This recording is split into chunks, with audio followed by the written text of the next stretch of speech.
అలాగే క్యాబేజీ పెసరపప్పుతో ముద్ద కర్రీ అండి. అన్నంలో కానీ చపాతీలోకి కానీ రోటీలోకి కానీ చాలా రుచిగా ఉంటాయండి. తయారీ విధానం చూపిస్తానండి.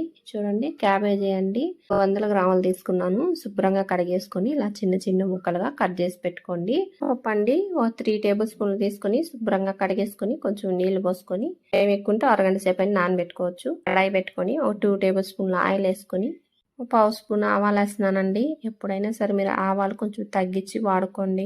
ఆవాల్లో ఎక్కువ వేడి చేసే గుణం ఉందండి. ఒక హాఫ్ టీ స్పూన్ జీలకర్ర వేసాను, టీ స్పూన్ మినపప్పు వేసాను, ఒక హాఫ్ టీ స్పూన్ పప్పు వేసాను, ఒక ఎనిమిరపకాయ ఇలా తుంచి వేసుకోండి, ఒక రెమ్మ కరివేపాకు వేసుకోండి.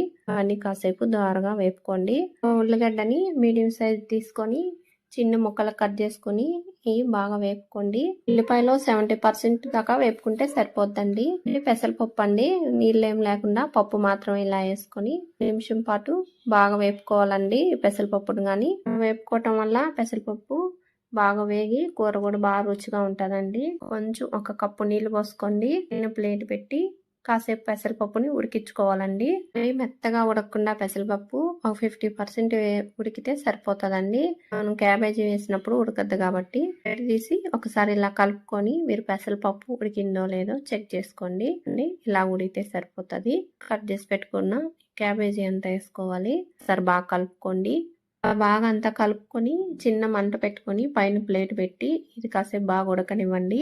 మధ్యలో మీరు చెక్ చేసుకుంటానండి కింద మాడిపోకుండా. ఇందులోకి కొంచెం పచ్చికారం తయారు చేసుకోవాలండి. మిక్సీ జార్ తీసుకొని చిన్న మిక్సీ జారు 2 పచ్చిమిరపకాయలు అండి. నేను తీసుకునే పచ్చిమిరపకాయలు బాగా కారంగా ఉన్నాయి. మీరు తీసుకునే కారం బట్టి 2 కాయలు కానీ పెంచుకోవచ్చండి. కొంచెం తక్కువగా ఉంటే మీరు తీసుకునే మిరపకాయలు. 4 వెల్లుల్లిపాయలండి, పావు టీ స్పూన్ జీలకర్ర వేసాను, ఒక రెమ్మ కరివేపాకు, కొంచెం కొత్తిమీరాకు మూత పెట్టి మిక్సీ పట్టుకొని మరీ మెత్తగా కాకుండా కొంచెం కచ్చపచ్చగా చూడండి. వేజి ఉడికిందో లేదో చెక్ చేసుకోండి. ఒకసారి గెంటితో అంతా బాగా కలుపుకొని కొంచెం గెంటితో తీసుకొని చూడండి. కాసేపు ఉడికించుకోవాలండి. 2 నిమిషాలు అలా ఉడికితే సరిపోతుంది. సాల్ట్ వేసుకోవాలండి. అలాగే ఒక హాఫ్ టీ స్పూన్ పసుపు వేసుకోవాలి. అన్ని ఒకసారి బాగా కలిసే విధంగా ఇలా కలుపుకోండి. కింద మాడిపోతుంది అసలు నీళ్ళు ఏం లేవు అనుకుంటే ఒక 2-3 స్పూన్లు నీళ్ళు వేసుకోండి. వేసి పైన ప్లేట్ పెట్టి 2 నిమిషాల సేపు ఉడకనివ్వండి.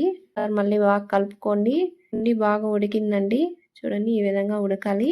ముందుగా మనం తయారు చేసి పెట్టుకున్న ఈ కారం అంతా వేసుకోవాలి. ఒకసారి అంతా బాగా కలిసే విధంగా మనం వేసిందంతా కూరకు పట్టే విధంగా బాగా కలుపుకోండి. మీరు ఒకసారి రుచి చూడండి. సాల్ట్ సరిపోలేదు అనుకుంటే సాల్ట్ కానీ వేసుకొని సర్వ్ చేసుకోండి. ఇప్పుడు ఒక గిన్నెలోకి తీసుకోవటమేను.